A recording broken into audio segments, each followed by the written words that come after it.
من تعن الوجوه لجوده وله سجود أوجه عجباه سبحان من شهدت بوحدته الورى رب تعالى لا إله سواه.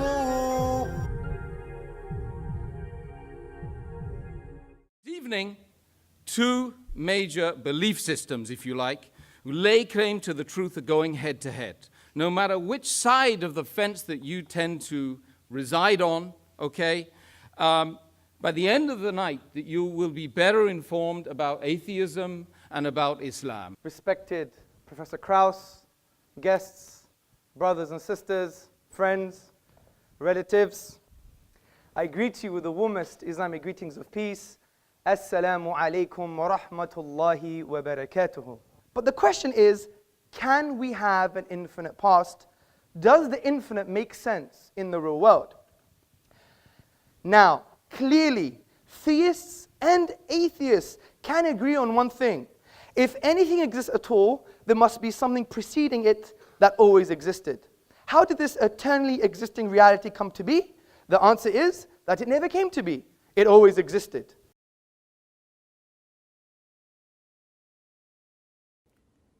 Assalamu alaikum wa rahmatullah.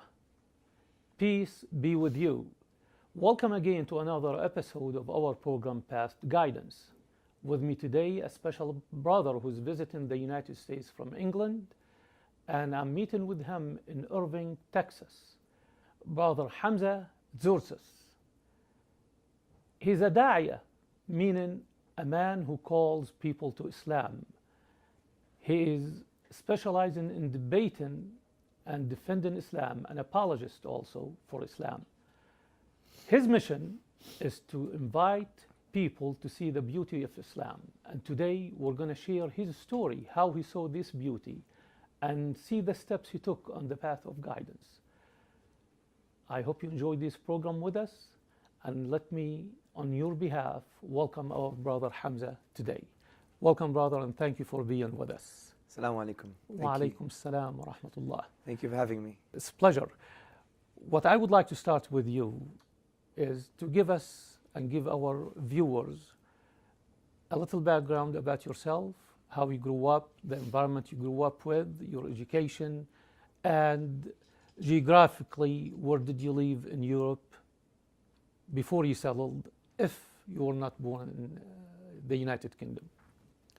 Bismillahir Rahmanir Rahim. My name is Hamza Andreas Tzortzis, and I come from a Greek background. Both of my parents are Greek. My dad is from the mainland Greece, born in Athens, but originally from northwest Greece. My mother is ethnically Greek, but born in Cyprus. And they both came to England in the 1970s, and I was born in England, 1980. So that makes me 33 years old. MashaAllah. And I have a brother and a sister, and we're very close, as Greek families are typically quite close. And the kind of environment I was brought up in was essentially, from a socioeconomic perspective, a working class environment. Especially for the first 14 years of my life, we lived in very tall apartment blocks. Typically, it would be called a ghetto, like the Bronx, I guess. But then we moved out when I was 14. But during those years, those formative years, my father, he basically didn't like organized religion, but he loved Jesus and some of his sayings, and you could probably best describe my father as a new age humanist stroke spiritualist. Very loving guy. Interesting. Very self-empowered kind of individual, and deep in some ways. And that reflected on us, and we were inspired to investigate about the truth of life. So in the place where I was being brought up in London, we were very engaging with other cultures and religions. So my first kind of interaction with Islam was at a very young age. It wasn't a direct interaction, but it was more of a cultural interaction. So at school, I would have friends who are Muslim, and I would see some of the cultural practices or the beliefs that they were having. So I was engaged with Islam at a very young age, but the direct engagement came a little bit after. So this engagement was mainly observation, really, just. It was mainly observation, but the direct engagement came when I was in high school. Tell us a little bit about that. How did that happen? The first contact, serious contact. Well, the first serious contact was when I was in science class, and I had a friend who came from Bangladesh. He was born in London, but he's ethnically Bengali or Bangladeshi. And he would basically refrain from doing certain things and talking to certain people. He wouldn't do an unnecessary social interaction with the opposite sex. I found that quite bizarre. And he was like, because we honor women in Islam, and he was linking some of his practices to his beliefs. Beautiful. For me, was quite fascinating because I was very attracted to that type of difference, different attitudes towards people, and different behaviors that were not part of normal society. I found that quite attractive, that he was distinct and honorable in that way. So that was the first type of interaction. But the main interaction is when in the later years at high school, is when I had Muslim friends. I'll go to the mosque once and I prayed Jummah, the Friday prayer. I asked them certain questions, and I found the belief very empowering because these kids, they were very distinct but empowered with their belief, to the point was as if it was a self-evident truth. And for me, that was quite fascinating. So the more direct engagement came when I went to college. Now, what I mean by college is the 2 years before university. Yes.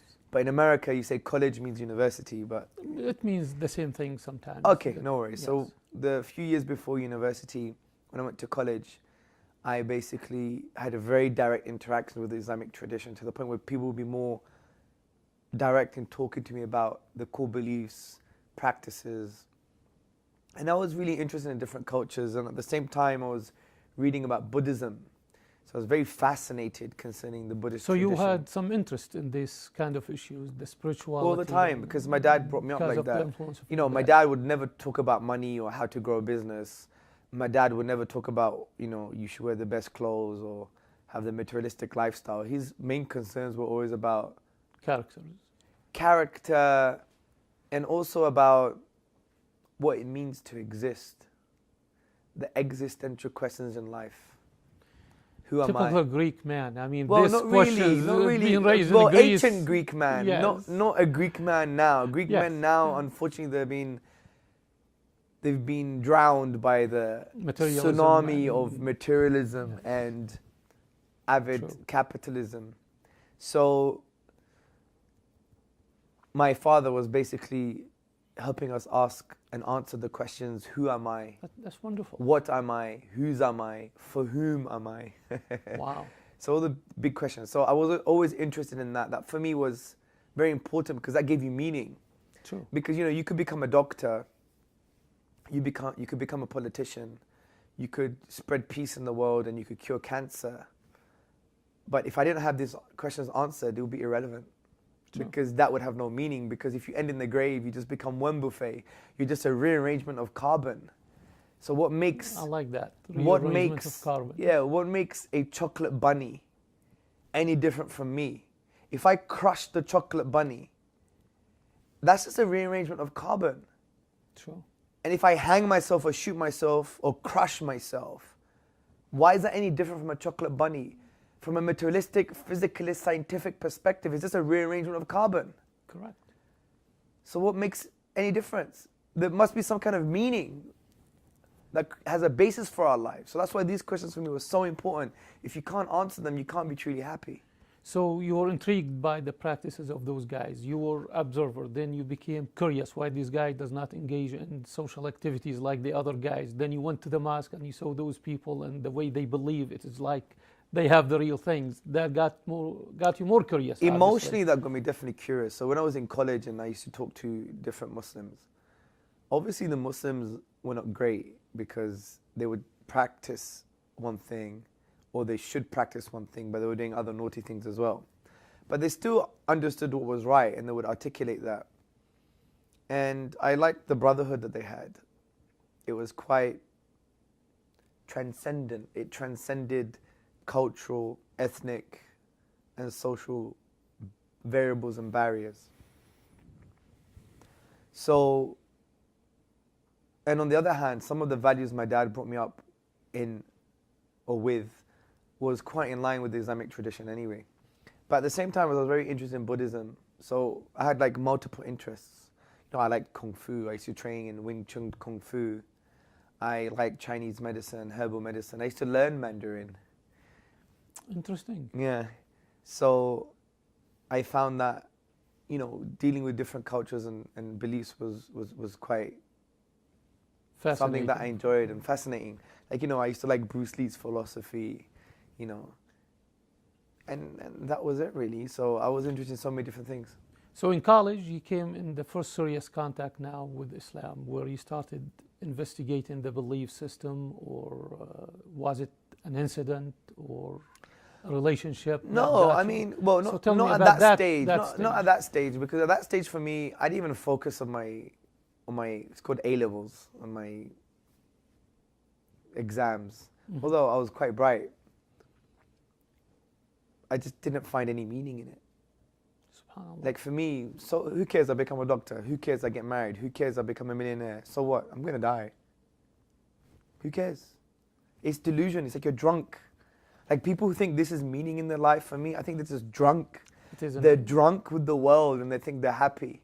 And the only time they wake up is when the internet breaks down, or That's she extreme. left me, or they get depressed. The thing is, people are drunk with life and they think, you know, they have this full sense of self-sufficiency that I'm going to be somebody and look at me. And I was like, I already know I could be like that. I had that capacity. I was very bright. But I didn't really focus on it because I didn't answer the big questions like, who am I? What am I? Whose am I? For whom am I? And maybe on a Friday night, where am I?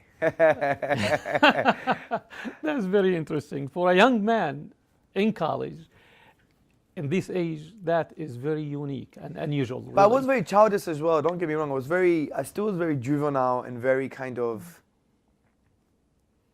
I used to like to joke around, and you know, I had girlfriends, and I wasn't like, you know, the serious monk thinking about man, life, and the universe. But it's as if I had a split personality in a way. Like I'll do the things I want to do, play football, do kung fu, but in the back of the mind was always these things. What always. the meaning of the Yeah, the meaning being of in life, this the meaning of meaning. Yeah, it was everything. So when the interest in Islam started, I see now your background religious-wise, religion was not pushed in your home. No, no way. So you grew up basically on philosophical basis more than religious basis. Yeah. in a Now way. you are very religious. I can see that. Well, maybe. So tell me where the transformation started and how. Yeah, well, I went into university and I started to study psychology. Well, I studied something else and I changed into psychology. And I was still relatively sheltered in terms of meeting different types of people from outside of London. And the people I was with generally were like the Muslims or the Turks or the Pakistanis. And generally they had a culture of, it wasn't too selfish. It wasn't what's in it for me. There was still this kind of communitarian bond going on. But when I left that group, I went into university, I met other groups of people with not the same culture. And it was depressing. University was the worst time in my life. It was the worst time in my life. Because I met all these people and I realized that they don't care about sincere human relationships. It was, what's in it for me? This avid individualism. I'm all right, Jack. And for me, it didn't resonate with me because I was never brought up like that. You know, my mom would always call me a thema. A thema in Greek is someone who does everything for people and gets walked over. Because I used to like to help people a lot, like help them with the essays or with the school or whatever the case may be. And when I entered that environment, I was a bit depressed, thinking, these people are shallow. Like, I would wear the same jumper for 2 or 3 days. It's clean, I'm a clean guy, it's not a problem, it's just a student. People will comment on that. And I'll be like, there's something wrong with this person. Why do they find it so important if I wear a jumper for more than a day or not? And it's a shallow culture. So you're living your life from spiritual, basically, if we want to say, perspective, while the materialistic people around you were making it difficult. Well, it wasn't just they were materialistic, it was like, this is the culture of some Western institutions and people working or studying within them. That it's about me, where I'm going to go, who I'm going to be. Me, myself, I, is as if their self becomes their own deity. So your values basically were in Well, it was conflict with misaligned, existence. totally misaligned, totally. So this is why one of my best friends was a 27-year-old at that time, and I was only like 18, so he was like nearly 10 years older than me, but I would really relate with him because he was a little bit more balanced, a little bit more existential. What does it mean to exist? And yeah, it was a bit of a difficult time at university. I didn't really resonate with people too much. yeah. So now, Islam came to your life somehow. Well, it came when I left uni because I basically, a big issue happened at university and I had to take a year out and redo this module. And the situation wasn't my fault, but everyone got blamed and it's just a long story. But the point is, I left and I said, what am I going to do with my life now? I have to do something in this year. I can't just do one evening class. So I applied to different jobs and alhamdulillah, I was so fortunate by the will and mercy of Allah that I got offered a job as a project officer, student project officer, which was in the realm of project management. And in this job, they threw money at me. Prince 2 training, PMI training, MashaAllah. ISEB training. And as how old was I? 20 or something? I was getting all of this training and it really facilitated a career for me. So in this job, I basically was somebody who was young, but yet very loud and expressive and wants to bring people together and was real. I didn't do office politics. I would just cut to the chase. Good. And they liked that about me. And I found that quite interesting because there were some really, really nice English guys there because the office was in England. And he always said to me, never change, be like this. So as you do in this kind of working environment, there was a Christmas party. And during this Christmas party, we said we're going to go on the boats, Christmas party boat.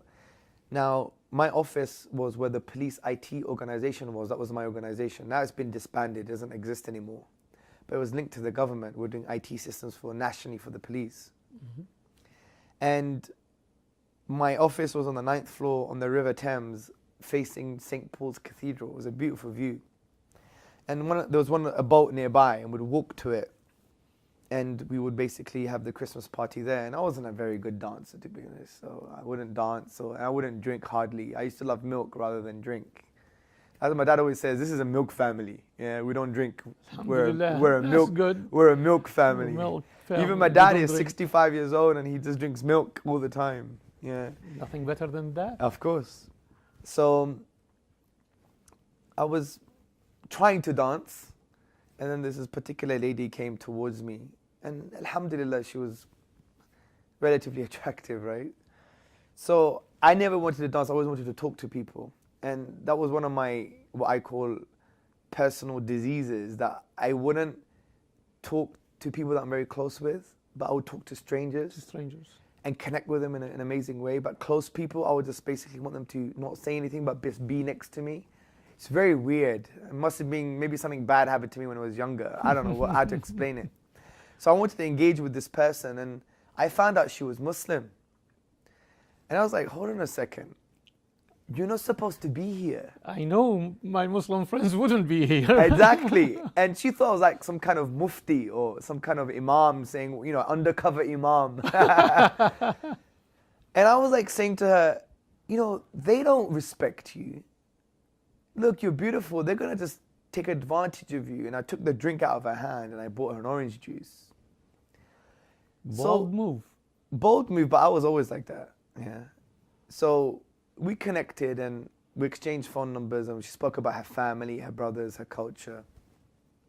And you could tell she was one of those sisters that really likes Islam and respects it, but there was no love at home. So every time she wanted to come towards Islam, there was a barrier because the people that were representing Islam, there was no love. Given the negative messages. Yeah, and that's one of our problems as a Muslim community. We don't revive rahmah. We don't revive mercy and compassion in our homes. Although the Prophet ﷺ said, be loving. He said, if you love somebody, tell them. True. He used to carry Hassan and Hussein on his shoulders and he would say, I love so-and-so. Oh Allah, I love him, so love him. The Prophet ﷺ said, you won't enter paradise until you truly believe, and you won't truly believe until you love one another. I mean, the Prophet ﷺ told Aisha, his wife, radiallahu anha, may Allah be pleased with her, be compassionate. When you put compassion in something, it elevates it. When you remove compassion, it degrades it. I mean, this is our tradition. True. As Ibn Qayyim al-Jawziyah, the 14th century theologian, said, where you see rahmah, where you see mercy and compassion, you must see Islam. So she's a product of him, right? I never blamed her. But anyway, we didn't meet. I lost her number, she lost mine. And what happened is, I think after a couple of months, I got a call in my office from the HR department, which was a few floors above me. And they said, Mr. Tzortzis, we have so-and-so on the line. I was like, wow, she found me. Yeah. I was actually quite happy because I thought she was a really nice girl, right? And we started dating and having a conversation and being friends. But even during that period, I used to read this book by an Egyptian scholar. I forgot his name now. It's called Islam in Focus. It's a very old book. And I used to read about Buddhism too. But when I would meet her, I would always talk about Islam. But at the same time, we wouldn't be interacting the way Islam wants. But I was still trying to preach to her, even though I wasn't a Muslim. Even in her... That's very interesting and unique. Of I've course never heard that before. I know. Well, that's crazy stuff. And on her wall, I remember I would stick big articles on her wall about Allah and Quran. I would write notes for her. Anyway, to cut a long story short, she had to move back up to her town. She was studying to be a teacher. She had to go get married or whatever happened. And then she calls me and basically says, after a while, that I just want to let you know that I'm praying 5 times a day and I'm wearing hijab. Yeah. Allah. It's quite special. So,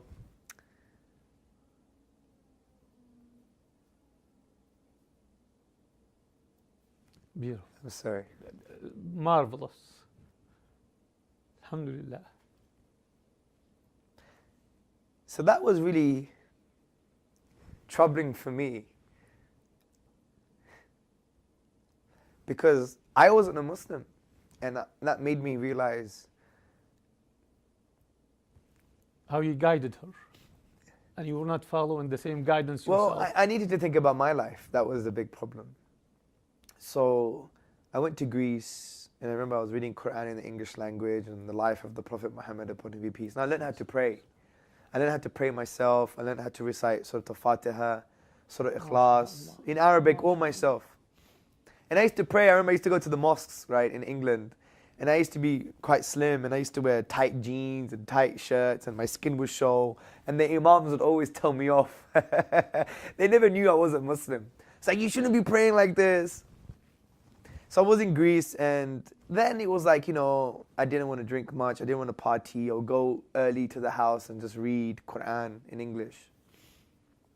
And when I came back to England, and then I gave up. I remember going to a mosque, and I remember my friend telling me at college, when you're in prostration, you are the closest to your Lord, so scream to Him. I would scream and shout. I remember I was in sajda, prostration, saying, if this is you, and if you're real, and if this is the truth, then show me. And after that point, I just gave up. So one of my friends, the friend in school who didn't speak to women, he came and saw me in my house after all those years. Wow. And he had this amazing project. I didn't see him for years. And it's so amazing how things work out, how Allah plans. So he had this crazy project. He wanted to take this new sport into the Olympics. He had this vision of, it's called pat ball or thumb ball. Yeah. Okay. And he wants to take it to Well, the he Olympics. wanted to speak Okay. to me because I was a project manager and he wanted some kind of help. So he re-entered my life. And then he would give me some booklets on Islam and I would be reconvinced and it would be very interesting conversations. He would be giving me da'wah, calling me to the oneness of God, to the peaceful submission to the Creator, not to the creation. And one Friday, I think it was October the 4th, 2002, he came to my house, he just sat in my car. I went to sit in his car and he just talked to me. He said, you know this is the truth. And you know, in reality, I was intellectually convinced that Islam was true. I was intellectually convinced that the Quran was from Allah, that God existed. I could even prove this better than Muslims at that time. But it was abstract. I didn't internalize it in my heart. So what he did helped me. He sat me down and just talked to me about death. Kullu nafsin dha'iqatul maut. Every soul is going to taste death, as the Quran says. But the way my friend described it was in such a way I don't remember. It's so poetic though that to try and re-express it is trying to find or chase a black cat in the dark. You just can't. The pen breaks in two when I try to express what happened, but it was so real for me that I went back home in the middle of the night and I just sat and just thought and I was like, this is it. I mean, I need to take this stuff that I know seriously. I need to internalize it now. I can't be a donkey carrying books, yeah. So on October the 5th, on a Saturday, I went to the Central Mosque, lots of brothers there, and I became a Muslim. Allahu Akbar. That's very, very interesting and touching.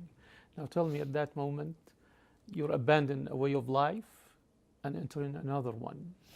There will be some positive things will happen and some probably obstacles in the way. Tell me first about the positive things you saw when you decided to make this decision. I'm going to change my life. I'm going to live what I believe now. Yes. This is Well, it was more of a transition because I was already changing some things anyway. Like I wouldn't drink and I would pray before I would pray. But I think the most amazing thing for me, something which I miss actually, when I became Muslim was the first few months when I would go to the mosque at Fajr time, in the morning time. And it was this amazing feeling.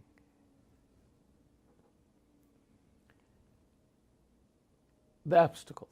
Obviously, you grew up in an environment that was supportive because many Muslims in the city you grew up in, and you were exposed to Islam from early age, your friends and things. I'm sure you'll have some obstacles. Did you have any issue with the family? Any issue with the previous friends, the career? Well, my previous friends mostly were Muslim. Okay. So that wasn't that a makes huge it easy. problem. But I did have colleagues that were women that were not Muslim, and they were very upset what happened. But the main problem was family. I mean, my dad is very open-minded, and so is my mom, very tolerant. My mom's a refugee from the 1974 Turkish invasion. Mm-hmm. But my sister was engaged to a Turk for 10 years. I mean, they're very open-minded. But my dad was mostly upset, not because of the cultural change. Yes, my mom was upset because I changed my name, which I shouldn't. What year was that, by the way? I This was forgot. 2002. Oh, right after 9/11. Now, where Islam is really Yeah, a of course. problem. I mean, Yes. come on, where are you going, eh? Yes. So my dad was upset because he said, why are you going backwards for? The things I taught you was moving away from religion, being progressive, liberal, humanist, spiritual. That was his issue. So he was really upset because he was like, all the experiences he had in his life that he learned from, it's as if I threw that in his face. Yeah. And obviously we would argue for the first few years, but it would be like a friendly, loving kind of argument, but it would be intense. It would be very stressful. I think the worst mistakes I did in that period was to basically make out as if my dad was incompetent and that he wasn't my hero anymore. Because my dad was always my hero and he still is. I mean, his values are phenomenal. He's like a walking Muslim without faith. All he needs is the faith. May Allah guide him. I mean, he recently said that he believes Muhammad is a prophet. Allahu Akbar. So, and he believes God is one. So he's almost there. Yes, he's there. He's almost there, inshallah. So, Inshallah. I'm sorry. Akhi, this is beautiful. That's what we love, the passion. And alhamdulillah. Alhamdulillah. I think the worst thing was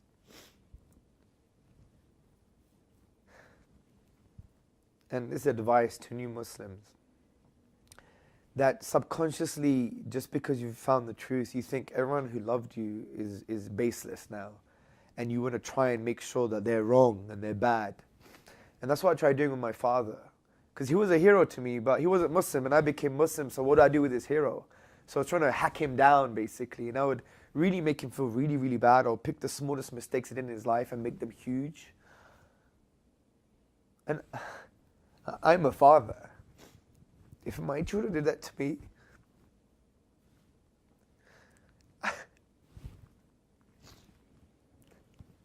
It will be devastating. of course.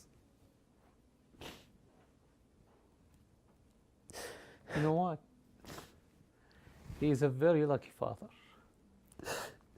He really is. So I was really bad to him for many years. And I went on this kind of psychology course that makes you realize how bad you are, right? Like, it's your fault, take power in the relationships you have in your life. And I realized that I treat my dad so bad. So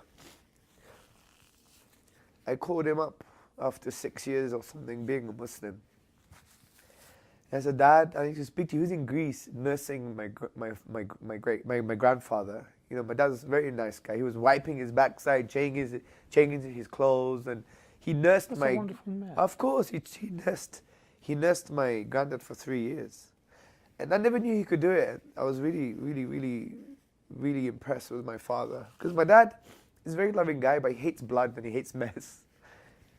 Anyway, so I called my dad. I said, Dad, I want to speak to you. He's like, I hardly speak to him now, right, at that time.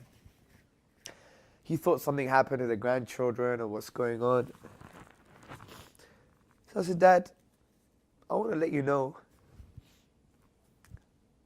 that I know you love me. I know you love me, and everything you've done is because you love us. Like my dad used to work for 76 hours in a row. He wouldn't eat. He would just drink coffee. He was a laborer. He was in the factories. And he wouldn't eat at all. And he would come back tired and shattered. He had lots of varicose veins because he used to iron clothes as well. So I said, everything you did is because you love us, even the mistakes you've done. And I said to him, you're my hero. He gave all of his inheritance to his brother just to keep his family together. My dad has nothing, zero. We Muslims don't even do that. As you said, he's a Muslim without knowing Exactly. it or without adopting the faith or Yeah. professing the faith. But Of now course. you said, Like my dad would stay awake for other people to sleep. He would be put in poverty for other people to. Like he would make us eat potatoes for 2 weeks, in order for his workers to have some food. That's how it was. may Allah bless him. I mean, so I said to him, "You're just a great guy." I take my hat off. I said, "You're still my hero. We do it different traditions, but you're still my hero. And I love you." And he was crying for 15 minutes, and he hardly cries. I've only seen him cry once or twice in my life. And then he called my mum up in the evening, and he said to my mum that he's ready to die. He felt like a complete parent. Allahu Akbar. So, but now our relationship is great. I could talk about hadith, Islam. He loves what the Prophet had to say, sallallahu alaihi Well, wasallam. tell me now, how did Islam influence you in this period? I mean, being kind to your parents is a virtue. Of it's course. not a virtue only, it is a mandatory commandment in Islam. No matter what their faith is, to be kind to them. Of to course, be- I mean, So the obviously, the Quran, when it mentions worship Allah, then He mentions them be good to your parents. absolutely, It's so immediately. close to the oneness of Allah to the point you disobey your parents like disobeying God. And it's almost close to polytheism. You don't do things like that. But obviously that didn't affect me the first few years because I was very passionate and zealous.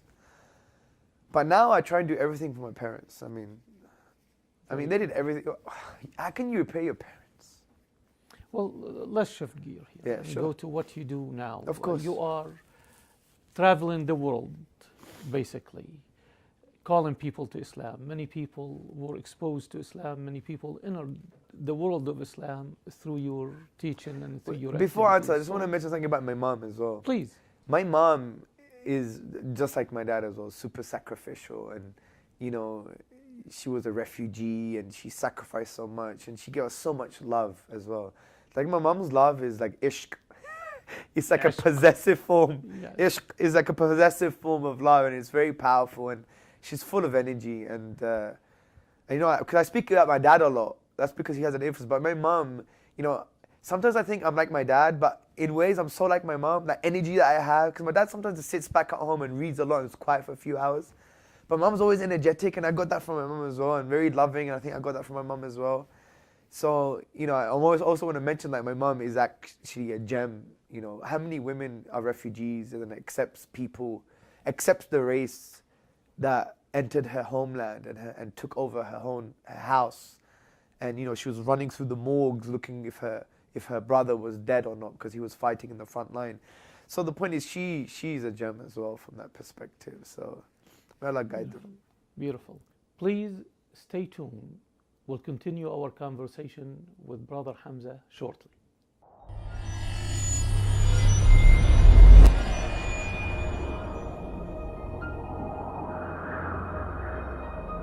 Brothers and sisters and friends, the Quran is an ocean.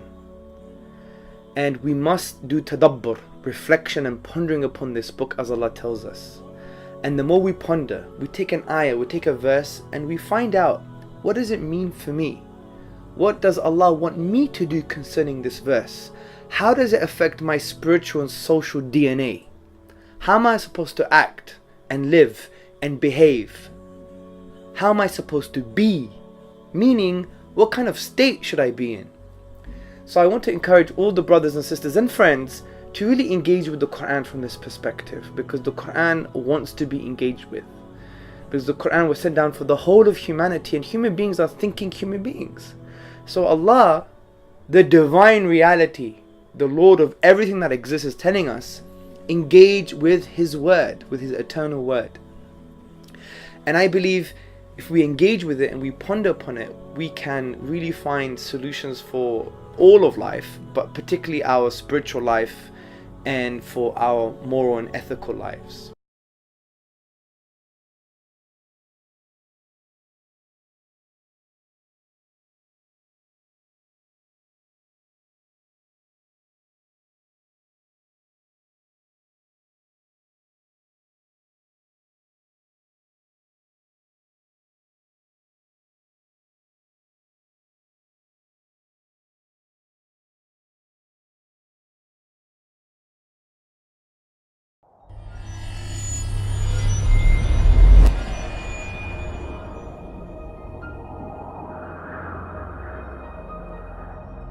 Now, the work you do, back to that, obviously you studied. Now you are a Muslim. And By the way, this reminds me of Oprah Winfrey. It's like the Oprah show. I'm in well, you're genuine, brother. tears. Yeah, well, sure. You really are. Sure. And I would like to tell your dad, you should be proud of this man. You're lucky, you're blessed actually to have a son such as Hamza. Sure. And what I want to touch on now with you is, you entered Islam, and from the short time I've listened to you, I interacted with you, you expressed a great amount of knowledge. So obviously now you are on a path of, I don't know, was it searching or enhancing yourself, elevating yourself? Can you talk about this period of time, preparing yourself as a Muslim? Now, mashallah, you're leading movements. Well, I need to need. I mean, to learn I was something. always, you know, brought up to express myself, and if I believe in something, I'm going to try and speak about it. For example, I used to love Kung Fu and Bruce Lee and Wing Chun and Chinese medicine. I would always speak about it. So it was natural that if I adopted Islam and I found it was the truth, I'm going to speak about it. So I was really interested in researching concerning Usuluddin, the foundations of the religion, the Quran, God's existence, the miracles of the Quran, etc. Were you doing that on your own now, or you have a mentor, a teacher? Well, now a we have shaykh? mentors, but in the beginning I was on my own. It was a very lonely place. The state of dawah, the state of calling people to Islam in 2002, 2003 was a very lonely place, generally speaking, right? Right. But now it's different. We have ulama, mashayikh, we have scholars that help us, activists. Yes. It's a great time now. Now is a juncture point in history. But that time was a little bit lonely. And so I was interested in that stuff, and I got into the lecture circuit at universities to talk about the Quran and talk about why I became a Muslim, to talk about the kind of intellectual foundations of the religion. Great. So since then, that's what we've been doing. We've been engaging with atheist academics, and we've been talking about Islam and writing and reading, and we've done lots of mistakes. But that's the nature of the da'wah, is the one who has never done mistakes in the da'wah before has never done da'wah before. True. So you learn from the mistakes. And now we're there. Now we're here to train people and to create new leaders, and to create people to saturate the kind of intellectual market, so we could really have a voice. And that's very important, because we need to articulate a warm, compassionate case for Islam to the wider society. So you grew up in an environment totally different from the environment. It is in the West, but totally different from the American environment. Yeah, sure. So we have Muslims here who are passionate, who are engaging in the da'wah. However, the field is totally different. You yourself, you had the privilege of being around Muslim students. There are towns here where there is no Muslims whatsoever. And contacting a Muslim is an adventure, okay? I experienced that myself. So what do you have to say to the non-Muslims when they are approached by a Muslim, or when they want to have a relationship, whether a business relationship or social relationship or academic relationship with Muslims? Some people have fear, some people have hesitation, especially after 9/11. People here changed. You know, I was at one of the Islamic centers yesterday, the day before yesterday. We had an open house, and we invited the non-Muslims, the Texans, to come and sit with us. Yes. And there was many non-Muslims there. And I was advised by some of the Muslims, be a bit careful, don't be too preachy. And I said, forget that advice. I'm just going to be myself. Wonderful. So I was myself, and we engaged in such a way. A non-Muslim Christian man called Terry, a black man, stood up and he was crying. And he was like, shocked. I don't believe Muslims are like this. They believe in Jesus. They believe in the Bible. They have family. Look how multicultural they are. He said, in my church, there's black people. I can't walk into a white church sometimes. I feel a bit different. He said, these people are full of love. Because I said to people, I gave advice to one non-Muslim saying, if you want to engage with Muslims, knock on the door and say, can you feed me please? I want dinner. Every Muslim is going to say, come to my house. And he was shocked by, I got everyone to agree that if any non-Muslim says, I want to come to your house for dinner, they would facilitate that. And he was shocked that people were so proactive in facilitating that kind of communal harmony. And we sat with him after, and he was crying. He was like, I'm 55 years old, man. He was like this. I'm 55 years old. I've never seen this before. He said, you changed my heart, he said. And he was crying. And I was like, this is what it's all about. So from that experience, to talk to a non-Muslim, I would basically say to them, just approach them, and you're going to find someone who is so ever ready, even if he's rough around the edges, still ever ready to facilitate compassion between you two and for you to discuss your differences and your similarities. And not to fear, because sometimes our biggest danger is that we think our past experiences and our limited knowledge is infinite and it applies to all times and places. And so we superimpose the past onto the present and the future. It's no wonder we're living a cycle. Nothing changes because we always use the past to influence the present and the future. What we need to do is to divorce that and say, right, whatever I saw on Fox News, or whatever I saw on the media, or whatever I saw with another person, or my interactions and experiences are just that, past experiences. If you learn to divorce them from the true reality, from the present, then you always come towards new realities with a blank canvas. And that means you'll have a new realm of possibility to achieve what you can with others and connect with them in ways that you've never connected before. And that's what we need to do. And this is quite Quranic as an ethic, because Surah Baqarah, chapter 2, verse 30, God says He's going to send down Adam as a vicegerent to take care of the world, the earth. What do the angels say? You're going to send someone that's going to create bloodshed? And God, Allah says, I know that which you do not know. Meaning, the angels had limited knowledge and experience, and they thought the new reality would be the same thing. But Allah says, you don't know what's going on. Don't use your limited experiences and reality to superimpose on new things. It's always new and fresh. It's always a new realm of possibility. And that's what we need to have with human beings. Beautiful. Forget the baggage and just treat them as they should be treated, inshallah. There are so many people out there, just like yourself, soul searching. They are trying to find a spiritual home, really. Yourself, you were in that mode before you became a Muslim, and the trigger was this conversation with a friend about death.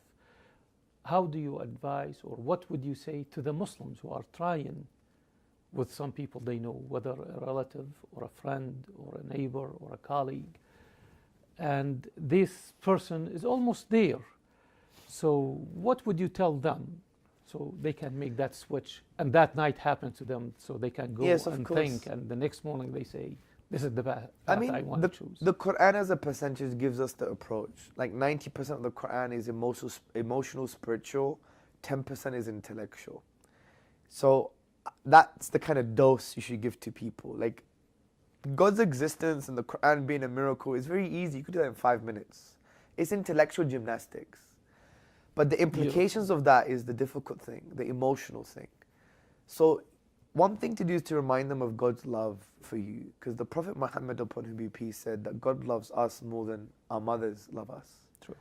And to understand that God is really, if you want to summarize the Quran, God is basically screaming at us saying, you are slaves. You didn't choose your birthday, your birth, your ethnicity, your gender, your name, your DNA, your socioeconomic status. You didn't choose any of these things. You're enslaved to context. You didn't choose the ism and the schism that you're conditioned to believe that beauty means you have to be like, I don't know, L'Oreal because I'm worth it, right? Or, you know, all that stuff. You're enslaved to social context and to your own context. You have so many slave masters. Your boss, your parents, your boss's boss, society, your politician, your senator, your governor. Everybody wants something from you. And they don't really know what's truly best for you. And God says, hold on a second. I'm your Rabb. I'm your master that loves you and nurtures you. And I know what's really best for you, so connect to me. Free yourself from this slavery and liberate yourself by worshipping me. It is no wonder the word ruh, the soul in Arabic, in the Quran, shares the same root as the word raha, which means liberty and serenity. So the ruh, the soul, wants to achieve this liberty, and it can only be done so by connecting with your nature, which is to worship God and to love Him. Worship means to love Him, to know Him, to obey Him, to serve Him. And if you do that, everything falls into place. But people are so busy worshipping themselves and their own ego. And that's the problem. And that's Islam. That's the most simple way of putting the whole narrative. And that's why the famous poet, Iqbal, he was the poet of the East, he said an amazing poem. He said, this one prostration that you find too difficult frees you from 1,000 prostrations. Allahu Akbar. Yes. This is a beautiful statement and notes to end this program with. I wish we had more time. It's very interesting, and I pray that we get together again and Inshallah. we do much more programs about these spirituality aspects of Islam and the spiritual approach to bring people to Islam. That's what people want. Many intellectuals there, materialism is controlling everything, and people lost their souls, and they need somebody to guide them. Thank you so much, Brother Hamza, for being with us. My We pleasure. appreciate it. And may God be with you, Ameen. guide you, Ameen. and guide through you too. Ameen. Thanks again. Thank you for watching, and I hope you enjoyed this episode, and we look forward to seeing you again. Assalamu alaikum. Peace be with you.